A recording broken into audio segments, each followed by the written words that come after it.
बहुत समय पहले की बात है, जब प्रकृति अपने पूरे वैभव में थी। भारतवर्ष के उत्तरी हिस्से में शांतिवन नामक एक घना जंगल था। यह वन जितना सुंदर था, उतना ही पवित्र भी, क्योंकि इसके हृदय में महर्षि भृगु का आश्रम स्थित था।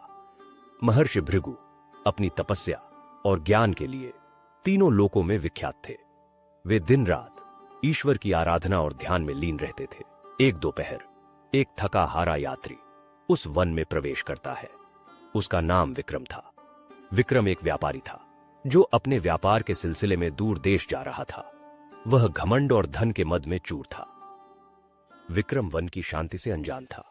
वह ऊंचे स्वर में अपने घोड़े को हाँक रहा था और थकान के कारण शिकायत कर रहा था। यह कैसा जंगल है, न कोई रास्ता न कोई ठिकाना। लगता है कि इस यात्रा में मेरे सारे भाग्य का नाश हो जाएगा। इससे तो बेहतर था कि मैं महल में आराम करता। जैसे ही वह यह कहता है, उसकी दृष्टि एक अत्यंत प्राचीन और भव्य बरगद के पेड़ पर पड़ती है, जिसके नीचे महर्षि भृगु आंखें बंद करके गहरे ध्यान में बैठे थे। उनके चेहरे पर एक अलौकिक तेज था और उनके चारों ओर एक शांति का घेरा था। वाह, कितना शांत आदमी है। इस जंगल में बैठकर क्या मिलता होगा इसे? शायद ये कोई पागल फकीर है। चलो थोड़ी देर इसके सामने बैठकर आराम कर लो। विक्रम जोर जोर से खांसता है। वह महर्षि के बहुत नजदीक बैठ जाता है और अपने व्यापार की बातें ऊंचे स्वर में दोहराने लगता है, मानो वह महर्षि को चिढ़ा रहा हो।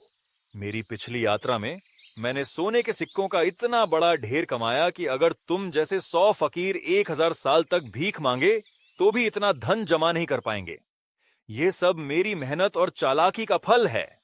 तुम जैसे लोग जीवन का असली सुख कभी नहीं जान पाओगे, जो धन और ऐश्वर्य में छिपा है। महर्षि भृगु आंखें बंद किए हुए थे, लेकिन विक्रम के अहंकार भरे शब्द उनके ध्यान को भंग कर रहे थे।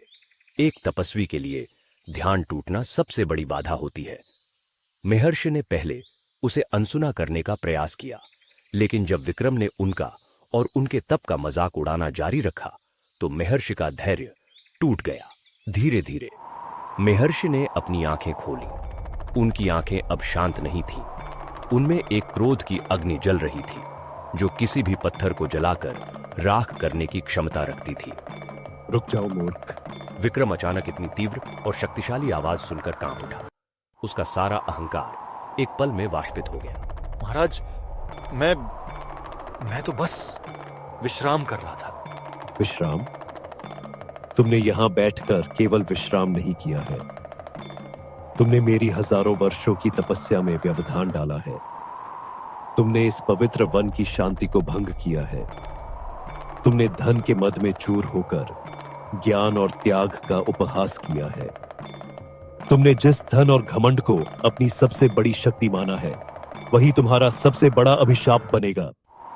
मैं तुम्हें यह श्राप देता हूं कि आज से तुम्हारे सारे सोने के सिक्के और संपत्ति मात्र धूल और मिट्टी बन जाएंगे, और तुम अपने घमंड के कारण एक पत्थर की मूर्त बन जाओगे। तुम तब तक पत्थर बने रहोगे जब तक कोई सच्चा त्यागी और प्रेम से भरा हृदय वाला व्यक्ति तुम्हें 7 दिन और 7 रात तक बिना किसी स्वार्थ के पानी नहीं पिलाता। एक तीव्र बिजली चमकी और विक्रम का शरीर तेजी से सख्त होने लगा। कुछ ही क्षणों में जहां विक्रम खड़ा था, वहां एक अत्यंत सुंदर लेकिन भावहीन पत्थर की मूर्ति खड़ी थी। उसकी आंखों में डर का आखिरी भाव जम चुका था। उसके पास पड़े सोने के सिक्कों का ढेर अब मिट्टी और पत्थरों का एक मामूली ढेर था। महर्षि भृगु ने गहरी सांस ली, अपना क्रोध शांत किया और फिर से ध्यान में बैठ गए। वन में फिर से वही गहन शांति छा गई। साल बीतते गए। शांतिवन में लोग आते जाते रहे, लेकिन उस सुंदर पत्थर की मूर्ति को देखकर सभी आश्चर्यचकित होते। कोई भी उस श्राप के बारे में नहीं जानता था। कई दशकों बाद उस वन के पास के गांव में प्रिया नाम की एक अत्यंत दयालु और निस्वार्थ लड़की रहती थी। वह हर रोज अर्षि के आश्रम के पास से गुजरती थी और वहां के पौधों और जीवों की देखभाल करती थी। एक दिन प्रिया ने उस मूर्ति को देखा। भले ही वह पत्थर की थी, फिर भी प्रिया को उसमें एक अजीब सी उदासी महसूस हुई। तुम कितने सुंदर हो, पर कितने अकेले भी। मैं तुम्हें रोज देखती हूँ और मुझे लगता है कि तुम प्यासे होगे।